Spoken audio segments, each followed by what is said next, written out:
You were told that happiness is the goal, that the more comfort, pleasure, and freedom you have, the better life becomes. But what if that's the lie that keeps you trapped? Because according to Aldous Huxley, it's not pain that enslaves you, it's pleasure. Most people think pleasure is harmless. You worked hard, you deserve it. You want to feel better? Just scroll, just eat, just binge, just buy. Pleasure is seen as the reward, the proof that you've made it. But here's the trap. The more pleasure you consume, the weaker your will becomes. And eventually, someone else starts choosing your pleasures for you. You're not escaping reality, you're being anesthetized by it. And you'll thank your captors for it. That's the horror Huxley warned us about. Aldous Huxley, author of Brave New World, didn't just imagine a dystopia. He predicted this one, where nobody fights tyranny because they're too entertained to care. Where freedom isn't taken by force, it's given away for comfort. In this video, we'll unpack how modern pleasure is destroying your attention, your freedom, and your drive to create a meaningful life. And more importantly, how to escape it. You think you're just taking a break. You think watching one more video, grabbing one more snack, checking one more notification is harmless. But each of those micro pleasures, every flicker of dopamine, adds up to something much more dangerous than we were ever taught to recognize. It adds up to a life that is passively lived rather than actively created. See, Aldous Huxley didn't fear totalitarianism the way George Orwell did.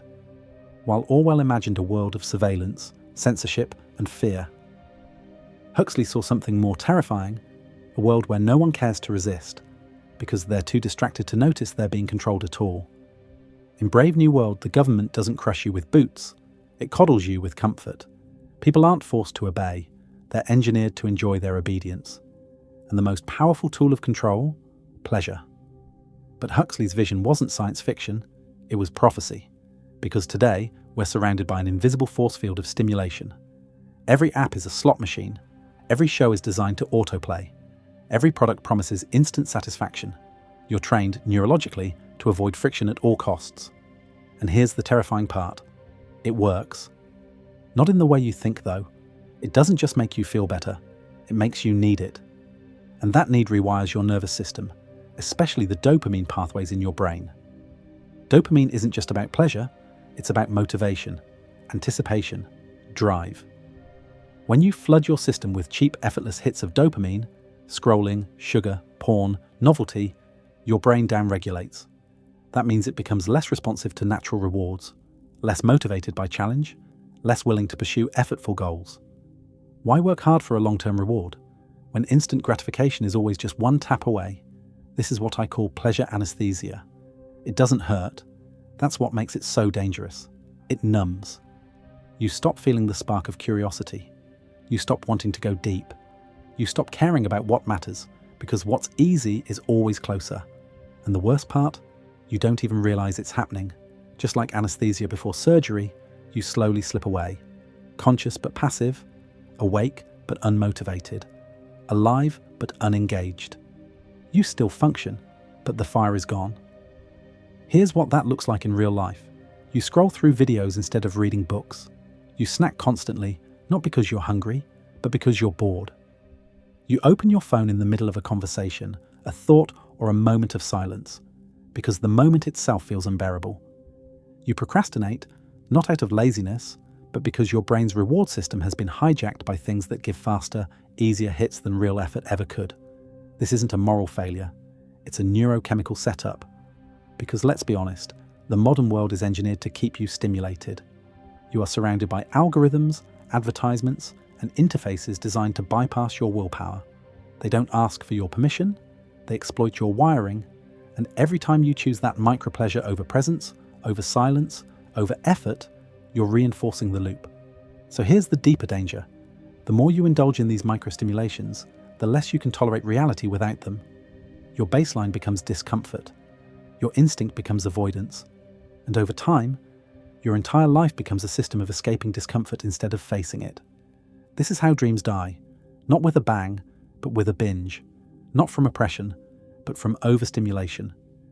Because nothing will rob you of your purpose faster than being constantly entertained. And this is exactly what Huxley saw coming.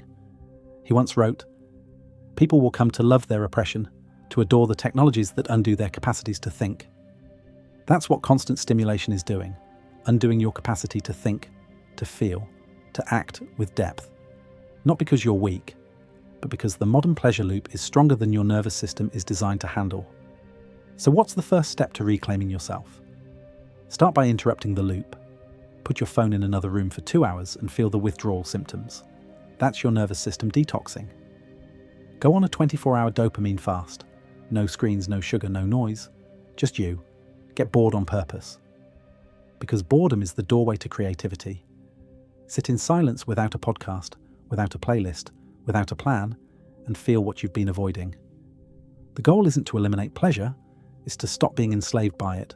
Because until you can sit in silence, choose discomfort, and feel the spark of real motivation, you're not free, you're just sedated.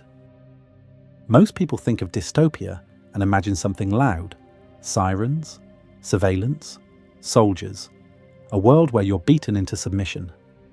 But Aldous Huxley's genius was this. He realized the future wouldn't be filled with suffering. It would be filled with comfort. No boots, no chains, just pleasure, soft and constant, until you forget you were ever free. In Brave New World, the citizens are not oppressed by fear. They're distracted by indulgence. They live in a society where every discomfort is medicated, every curiosity is pacified, and every moment of silence is filled with synthetic joy. Their drug of choice? Soma, a state-sponsored pill that erases pain, grief, and even critical thought. Sound familiar? We may not have literal Soma, but we've created its spiritual equivalent. Social media that erases boredom. Pornography that erases intimacy. Food delivery that erases effort. Retail therapy that erases sadness. Meds that erase discomfort, not to heal, but to silence. The modern Soma doesn't come in capsules, it comes in convenience. And what Huxley saw was that the easiest way to control a population isn't through violence, it's through seduction. Here's the psychological twist. When someone forces you to obey, you resist.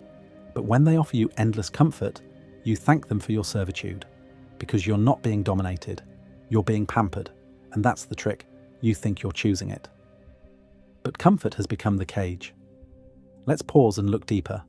Ask yourself, when was the last time you voluntarily chose discomfort? When was the last time you sat with your pain rather than numbed it? Or resisted the urge to self-soothe and asked what that urge was trying to cover up? This is what Huxley feared most. Not that truth would be hidden, but that it would be drowned in a sea of irrelevance.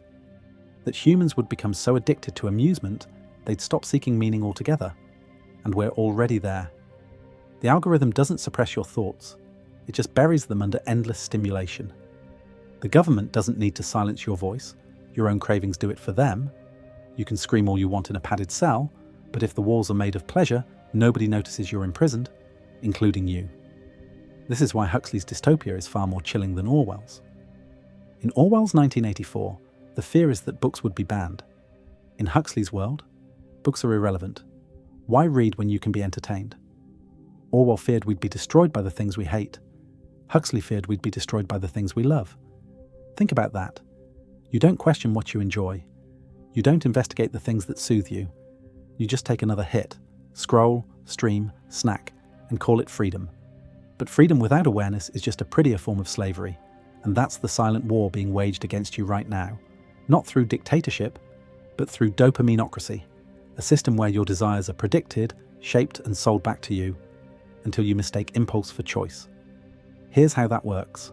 Every platform, product, and screen you use is optimized for one thing: retention. They don't care if you grow, they care if you stay. And the best way to keep you engaged is to keep you slightly anxious, slightly unsatisfied, and always reaching for more. That's not pleasure, that's dependence. And once you depend on something for emotional regulation, it owns you. This is why so many people feel lost, hollow, and disconnected, despite having everything they thought they wanted. Because the tools of control have changed, they don't limit your access to pleasure. They flood you with it until you become numb. Just like the citizens of Huxley's world, we've traded truth for trivia, depth for dopamine, liberty for leisure, and we tell ourselves it's okay because it feels good. But here's the brutal truth. When you are always entertained, you are never awakened. When your mind is full of stimulation, it has no room for introspection. When your time is consumed by comfort, your soul is the one paying the price. So how do you fight back? You rebel by becoming selective. You choose friction. You choose silence. You choose stillness. You notice which comforts have become compulsions. You ask, who benefits from me staying distracted? You reclaim your attention, not by force, but by fasting from the things that dull it. Because this is the quiet revolution, not rejecting pleasure entirely, but placing it back where it belongs, as a seasoning to life, not the substance of it. If you don't, someone else will keep using pleasure to pull your strings. And worst of all, you'll smile while it happens. There's a question no one wants to ask. What if feeling good is the very thing holding you back from being good? You were taught to chase happiness. You were told that if you feel better, you'll do better. That comfort leads to clarity. That pleasure leads to peace. But what if it's the opposite? What if chasing pleasure erodes your moral core, slowly, invisibly, until you stop asking what's right and only ask what feels better? Aldous Huxley didn't believe people would abandon truth because it was hidden. He believed they'd abandon it because it was boring, too demanding, too uncomfortable. He once wrote, as political and economic freedom diminishes, sexual freedom tends compensatingly to increase. The dictator will do well to encourage that freedom. Why? Because pleasure pacifies. When people are allowed to feel good all the time, they stop questioning why their lives feel empty. They stop revolting. They stop resisting. Instead, they cope. But coping is not living. Coping is what you do when you've accepted defeat, politically, spiritually, emotionally, and just want to numb the symptoms. Here's the brutal reality. We live in a time where coping has been rebranded as wellness. We say self-care when we mean sedation. We say healing when we mean avoiding. We call numbing normal and feeling deeply too much. And yet, beneath all the surface-level pleasure, there's a quiet voice inside that whispers, "This isn't it." But instead of listening to that voice, we silence it with another treat, another scroll, another hit of feeling good. Because facing that voice would require transformation. And transformation always starts with discomfort. Look around. A man meditates daily, but never calls his father to say the words he's afraid to say. A woman journals her intentions, but avoids the hard conversation that could free her. You read the books, listen to the podcasts, take the vitamins. But do you do the hard thing when it counts? Do you act when truth demands it? Or do you retreat into another dopamine blanket? This is how the addiction to feeling good replaces the drive to do good. Because feeling good is easy, doing good is costly. Feeling good rewards you instantly. Doing good often leaves you empty at first, before it fills you with meaning. But pleasure trains you to skip that gap. It whispers, why bother feeling bad first? Just feel good now. And so we live in a paradox. The more access we have to pleasure, the less capacity we have for purpose. Because purpose requires endurance, conviction, the ability to feel pain without fleeing from it. And pleasure, unchecked, unexamined, softens you until your moral spine begins to bend. You stop standing up for what matters. You stop asking deep questions. You scroll past injustice. You hold space for things that should be confronted. You meditate to calm yourself before re-entering a system you know is broken. This is Huxley's trap. We become so committed to feeling okay that we forget to become someone worth being. He foresaw a society where truth didn't need to be censored because no one wanted it anymore. It was uncomfortable. It disturbed the vibe. It didn't sell. And so truth in Huxley's world is drowned, not destroyed, just ignored. This is what we're seeing today. People don't become evil because they're malicious. They become numb, desensitized, too busy chasing balance to notice the world burning around them. Because when everything is optimized for comfort, everything uncomfortable starts to look dangerous. But discomfort isn't danger. Discomfort is the signal that something real is happening, that you're about to cross a threshold. So here's the deeper shift. Instead of asking, how can I feel better? Ask, what am I avoiding feeling? Because beneath your addiction to comfort is usually a truth you're afraid to face. And on the other side of that truth is freedom. Freedom from the need to always feel good. Freedom from false positivity. Freedom from the paralysis of pleasure. Here's the uncomfortable miracle. When you stop worshipping comfort, something harder and more beautiful takes its place. Integrity, courage, clarity, and those don't always feel good, but they do make you whole. So if you want to change your life, stop asking what will make you feel better. Start asking, what will make me proud? What will stretch me? What am I willing to face even if it hurts? Because in the end, feeling good is a temporary high, but doing good builds something eternal. There's a hunger inside you that can't be filled with food, a thirst that can't be quenched by scrolling. And yet, we keep trying. We consume more information, more entertainment, more stimulation than any generation before us. And somehow, we feel more empty. Why? Because consumption and creation pull from the same well. And if all you do is consume, that well runs dry. This is what Aldous Huxley feared most. Not that we would be oppressed by scarcity, but that we'd be suffocated by abundance, that we'd be so full of noise, options and distractions that the human soul, designed to create, would wither in silence. Let's be clear, we were not designed just to receive. We were built to contribute, to make, to shape the world around us. But when you're caught in a cycle of endless consumption, that creative impulse becomes atrophied. Your hands become used to swiping, not building. Your mind becomes used to absorbing, not imagining. Your time becomes fragmented, your energy diluted. You become a passive participant in your own life.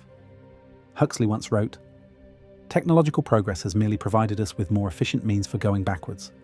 That's what happens when we consume without creation. We regress. We mistake motion for progress. We confuse data for knowledge. We confuse stimulation for purpose." But here's the key insight. Creation requires discomfort. It requires boredom. It requires stillness. Because creativity isn't born from noise, it's born from silence. Einstein took long walks. Newton stared out windows. Virginia Woolf had a room of one's own.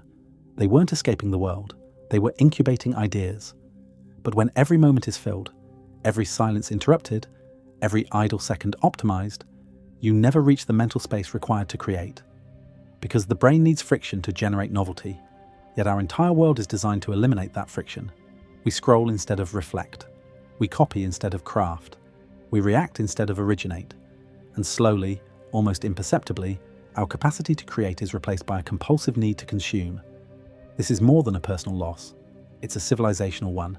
Because a world full of consumers, but void of creators, is a world that collapses into repetition. It becomes shallow, predictable, mechanized. You see it already. Same TikTok dances recycled endlessly. Same AI-generated images flooding the feed. Same self-help cliches passed around like reheated leftovers. Original thought is becoming rare, not because people are stupid, but because we've lost the conditions that allow originality to flourish. We've lost silence, we've lost solitude, we've lost the courage to not know and to wrestle with that uncertainty long enough to make something new. But Huxley saw this coming.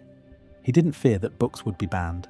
He feared they would become meaningless, drowned in a sea of distraction. Because when you're overstimulated, you lose your ability to go deep. And creation requires depth.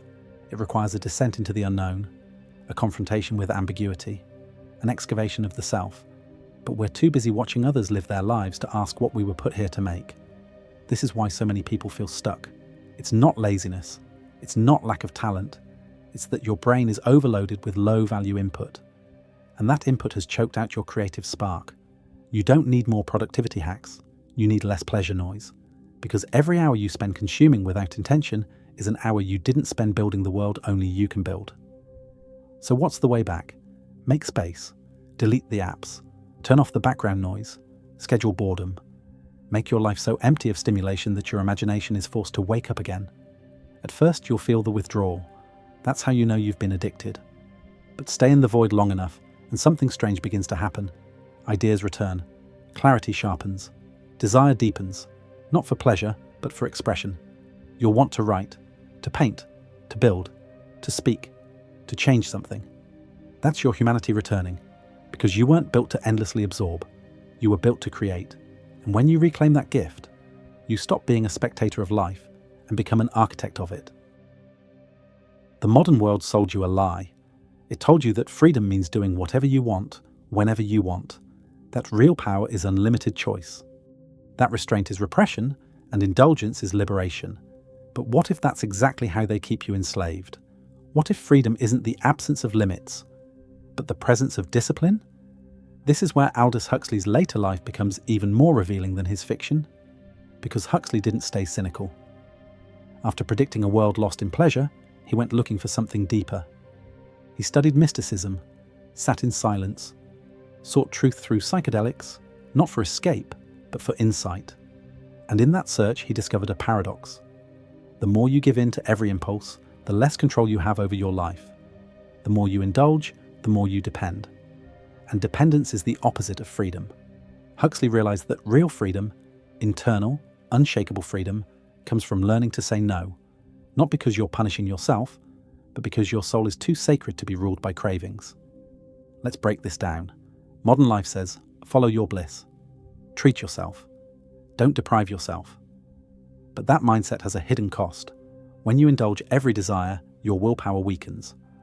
When you avoid every discomfort, your resilience erodes. When you chase every pleasure, you become easier to manipulate. Because here's the thing, your desires aren't random, they're shaped by algorithms, by corporations, by industries designed to monetize your impulses. Every time you reach for your phone, order something online, open another tab, it's not just you making a choice. It's a system that trains you to believe you're choosing, when really, you're obeying. That's not freedom. That's behavioral conditioning wrapped in the illusion of autonomy. But what happens when you practice restraint? You start to break the loop. When you fast, you learn you won't die from hunger. When you sit in silence, you realize your mind is louder than you thought. When you walk away from stimulation, your nervous system resets, and with it, your awareness. This is how real power is built, not through indulgence, but through intentional withholding. It's what the Stoics knew, what monks practice, what artists depend on. Because when you strip away the noise, you can finally hear your true desire, not the one programmed into you, but the one buried beneath the static. Huxley, late in life, became obsessed with what he called the ultimate frontier of freedom, the mind unshackled from conditioning. He wasn't chasing more stimulation, he was chasing clarity. And clarity doesn't come from more, it comes from less. Less distraction, less gratification, less noise. Only then can you see what's actually running your life. Look at anyone who's truly free, creatively, financially, spiritually. They don't indulge every whim. They don't outsource their attention. They live by principles, not preferences. Because they understand a secret the modern world wants you to forget.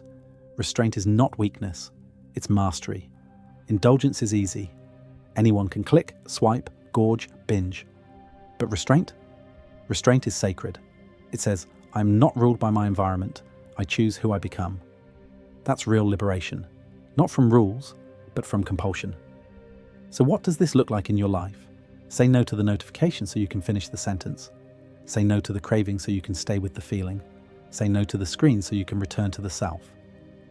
Every act of restraint builds a brick of identity, a structure within you that can't be bought, scrolled, or sedated. This is the rebellion Huxley hinted at, but couldn't fully articulate in his time. Not a revolution of protest, a revolution of presence, of intention, of sovereignty.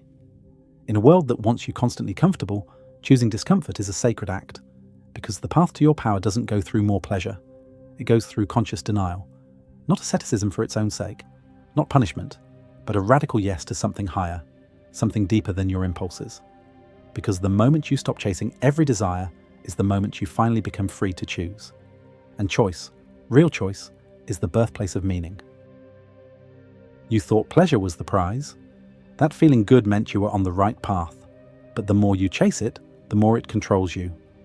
Slowly you trade your fire for comfort, your freedom for convenience, your power for peace of mind. Aldous Huxley saw this coming.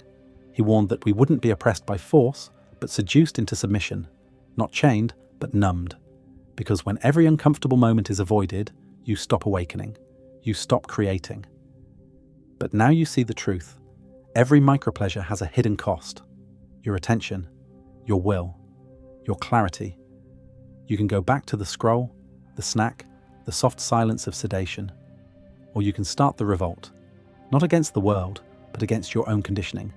Not by rejecting pleasure entirely, but by reclaiming your ability to live without being owned by it. Because real freedom begins where impulse ends, and real power starts in stillness. So start small. 1 hour without a screen, 1 day without distraction, 1 moment of silence you don't interrupt. That's where you'll hear it. Not the voice that craves comfort, but the voice that craves meaning. Follow that voice. Because you don't need more pleasure. You need your power back. And that begins now. If this hit home, share it. Someone else might be stuck, not because they're lazy, but because they've been numbed by too much of the wrong thing.